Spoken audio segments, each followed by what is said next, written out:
Hello everyone, কেমন আছো সবাই? আশা করছি সবাই খুব ভালো আছো। আমার চ্যানেলের আরও একটি নতুন ব্লগে জানাই সবাইকে স্বাগত। আজকে হলো দীঘাতে আমাদের তৃতীয় দিন। কালকে সকালবেলায় বেরিয়ে যাব বাড়ির উদ্দেশ্যে। এখন বাজে সকাল 9টা আর আমরা রেডি হয়ে বেরিয়ে পড়েছি একটা চায়ের দোকানে চা খাবো বলে। আমাদের বিচিত্রপুর যাওয়ার কথা ছিল, কিন্তু সেখানে আমরা আর গেলাম না। এখন আমরা একটা অটো করে সবাই মিলে যাচ্ছি মোহনা।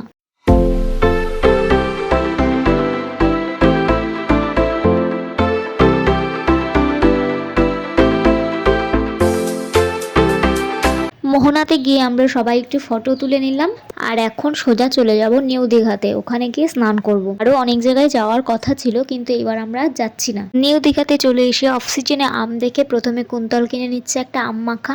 আম মাখাটা না খেতে অসাধারণ হয়েছিল। এরপর নিয়েছিলাম কদবেল মাখা, ছোলা মাখা, শশা। খেয়ে টেয়ে চলে গেছিলাম স্নান করতে। ফোনগুলো, জুতোগুলো আর ব্যাগ সব রেখে গিয়েছিলাম ডাবের দোকানে। ফিরে এসে ওনাদের থেকে ডাব খেতে হয়েছে।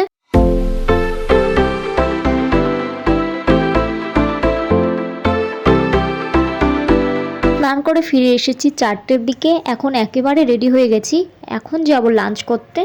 তারপর ওখান থেকে সোজা বেরিয়ে যাব ঢেউসাগরের উদ্দেশ্যে। লাঞ্চে আমরা নিয়েছিলাম দুটো ভেজ থালি, ভাত, ডাল, পাঁপড় ভাজা, আলু পটলের তরকারি, আলু সয়াবিনের তরকারি আর চাটনি ছিল।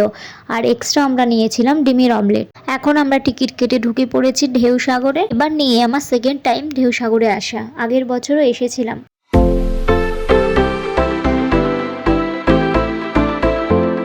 ঢেউসাগরটা যেহেতু অনেক বড় এরিয়া নিয়ে, তাই হেঁটে ঘুরতে না পারলে এরকম ট্রেনের ব্যবস্থা রয়েছে ঘোরার জন্য। আমরা ট্রেনে চাপিনি, আমরা হেঁটেই ঘুরেছিলাম। এখানে কেউ রিলস বানাতে চাইলে বানাতে পারো, 50 টাকা করে মূল্য।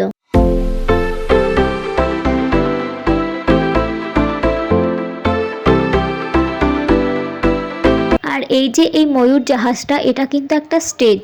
এরবার আমি আর কুন্তল যখন এসেছিলাম তখন এখানে প্রোগ্রাম হচ্ছিল। আর এই পুচকুটা দেখো ঘোড়ায় উঠেছে, উঠে একটু ভয় ভয় পাচ্ছে। এরপর আমরা দুজনেও একটু দোলনা চেপেছিলাম। আর আমরা কিন্তু প্রত্যেক দিনই সেম সেম ড্রেস পরেছি। কুন্তল ভিডিও করার সময় বলছে নাকি অন্ধকারে দুটো ভূত আসছে আর যাচ্ছে, এরকম মনে হচ্ছে। ঢেউসাগর ঘোরা হয়ে গেছে, এখন ড্রেস চেঞ্জ করে চলে এসেছি ওল্ড দীঘা বিচে। আজকে সবাই বাড়ির জন্য একটু কেনাকাটা করবে, ওই জন্যই একসাথে যাব সবাই। কাল সকাল 9টার দিকে আবার বেরিয়ে যেতে হবে আমাদের বাড়ির উদ্দেশ্যে, আর সময় পাবো না। কেনাকাটা সেরে চলে গেছি হোটেল পারিজাতে ডিনার করতে। আর আজকে নিয়েছি চিলি চিকেন আর ফ্রাইড রাইস। ফ্রাইড রাইসটা খেতে একদমই ভালো ছিল না। তো এখন ঘরে গিয়ে ব্যাগ ভালো করে গুছিয়ে নেব। আর দীঘার ভ্লগ এখানেই শেষ। ভালো লাগলে চ্যানেলটি সাবস্ক্রাইব করে পাশে থেকো। বাই।